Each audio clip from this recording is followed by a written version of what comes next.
Artinya berarti nanti kita akan bahas itu, mungkin akan pembahasan di bidang ini akan lama dengan DPR. Karena di sana kita harus mengatakan misalnya saja apakah betul akan dibuat oleh undang-undang konsil tadi. Sementara konsil yang dibuat adalah konsil yang independen, yang bebas, bukan bagian dari pemerintahan. Maka apa iya dibentuk oleh undang-undang?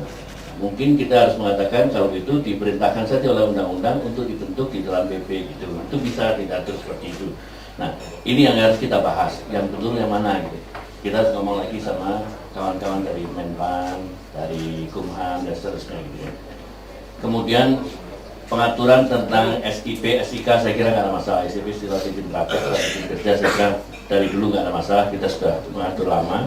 Pengaturan untuk perawat WNA, perawat Indonesia tapi lulusan luar negeri, itu semua juga harus diatur. Bagaimana aturan-aturannya? Itu sudah ada lah. Kita biasanya ada evaluasi dan segala macam, itu ada normal aja. Kemudian di dalam praktek, nah praktek profesi ini yang kita mau kita atur. Ya. Yang kita mau adalah kita pertajam dan kita perkuat.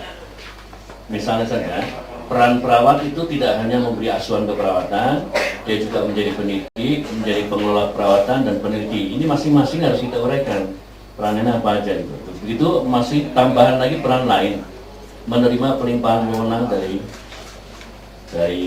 orang lain, ya, dari profesi lain, atau pada keadaan keterbatasan tertentu, pada keadaan darurat, itu hal-hal yang harus kita atur. Karena kewenangannya ini akan berbeda pada waktu-waktu tertentu. Praktek juga kita sama, kita atur wewenangnya apa. Wewenangnya itu harus kita keluarkan di sana di dalam undang-undang tadi. Di bidang kesehatan perorangan seperti apa, di dalam kesehatan masyarakat seperti apa, di dalam klinis, kewenangan klinis nanti pada waktu kita melakukan perawat, baik perawat profesi maupun vokasi itu gimana. Nah, kemudian juga dalam keadaan darurat, dalam keadaan keterbatasan tertentu dan seterusnya. Kita maunya ada kewenangan pengobatan pada penyakit-penyakit umum, juga ada kewenangan melakukan pekerjaan kefarmasian secara terbatas dalam keadaan tidak ada dokter atau tidak ada tenaga kefarmasian. Jadi seperti itu kira-kira. Jadi ada kewenangan yang mau nggak mau harus kita berikan kepada perawat dalam keadaan keterbatasan sumber daya. Gitu. Kemudian hak dan kewajiban, kita juga bicarakan itu, termasuk di dalamnya adalah perlindungan dari pemberi kerja. Misalnya saja keselamatan kesehatan kerja itu ada, kemudian ada syarat-syarat kerja, upah, termasuk tunjangan harus kita masukkan di sana untuk berikan jaminan sosial, kesejahteraan itu juga kita usulkan. Mudah-mudahan nanti di pada pembahasan juga akan sangat mungkin berkembang itu. Kemudian tentang organisasi profesi, ya kita yang mengatakan kalau mau diatur organisasi profesi itu hanya mengatakan bahwa untuk mewadahi perawat segala macam itu untuk tujuan apa itu ya dibuat gitu. Tapi selebihnya udah ada undang-undang peraturan undang-undang sendiri yang mengatur tentang organisasi profesi. Karena ada undang-undang ormas dan seterusnya. Kolegium yang bagian dari organisasi profesi juga nggak usah diatur di kita gitu dalam RUU kita. Nah itu kira-kira yang kita atur. Kemudian pembinaan pendidikan dan sebagainya. Barangkali yang menjadi masalah kita adalah kita mengusulkan, pemerintah mengusulkan penggabungan materinya dengan kebidanan. Inilah yang menjadi masalah sampai sekarang juga belum putus. Ibu kita sudah senyum-senyum nanti biar ibu kita yang menjelaskan saja. Kenapa kita mengusulkan itu sebetulnya sederhana? Karena rumpun keilmuannya sebetulnya sama, keperawatan dan kebidanan. Dulu bahkan untuk menjadi bidan itu harus menjadi perawat dulu, sekolah 3 tahun, baru kemudian nambah setahun menjadi bidan. Nah, memang kemudian berkembang, bidan itu menjadi keilmuan tersendiri, sehingga meskipun di dalam prakteknya, di dalam pendidikan masih ada keperawatan dasar tetap ada, tetapi itulah ada perbedaan. Peraturan perundang-undangan kita juga sama. PP 32 tentang tenaga kesehatan juga mengatakan itu, kita kelompokkan perawatan dengan kebidanan sama. Kemudian Perpres 72 juga kita masih mengelompokkan tentang SDM itu keperawatan dan kebidanan. Jadi alasan itu ada, dan kalau kita lihat mencontoh di negara lain juga kurang lebih sama gitu.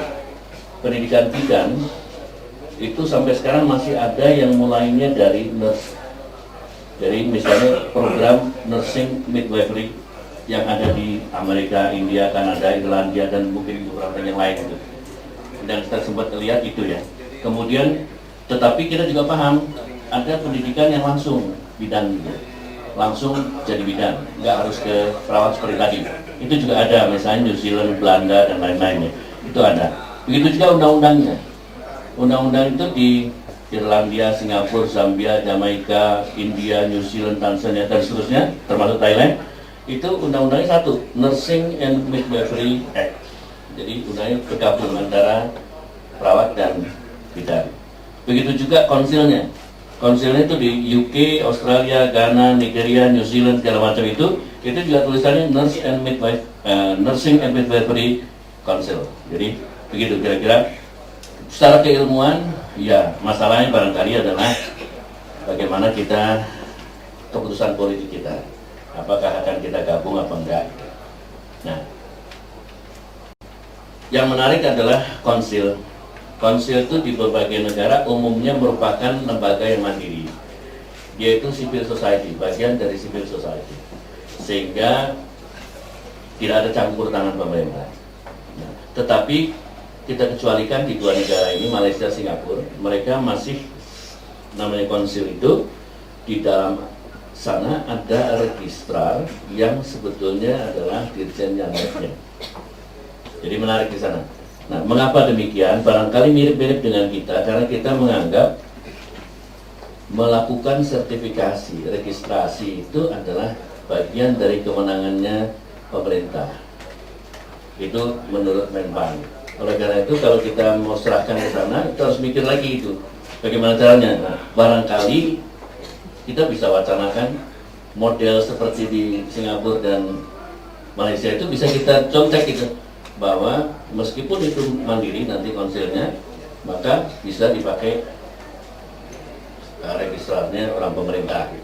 Itu nanti saya kira akan dibahas di dalam pembahasan kita. Mudah-mudahan saja kan nanti tua panjangnya Bu Nova, kita ikut aja lah apa yang terjadi itulah. Yang jelas pemerintah sebetulnya menerima baik RUU keperawatan ini. Terima kasih sekali pada DPR bahwa telah membuat inisiasi ini dan kemudian kita akan bahas. Kita memang mengusulkan pengakuan keperawatan kebidanan, tapi nggak ada niat untuk melakukan penjurit itu bukan, tapi ini benar-benar untuk karena kepentingan bersama itu. Kita siaplah untuk menyelesaikan dalam waktu yang pendek, secepat-cepatnya boleh asal jangan sampai jelek gitu ya, kira-kira bagus gitu, masih cepat. Juga mengusulkan, ini usulan juga, supaya RUU tenaga kesehatan juga dibahas gitu, secara bersama-sama. Itu kira-kira itulah. Nah itulah kira-kira yang dipesankan dari pemerintah sebetulnya. Terima kasih. Baik, terima kasih Prof. Mbak Nova mungkin bisa dipaparkan sedikit sejauh mana pembahasan dari RUU keperawatan ini.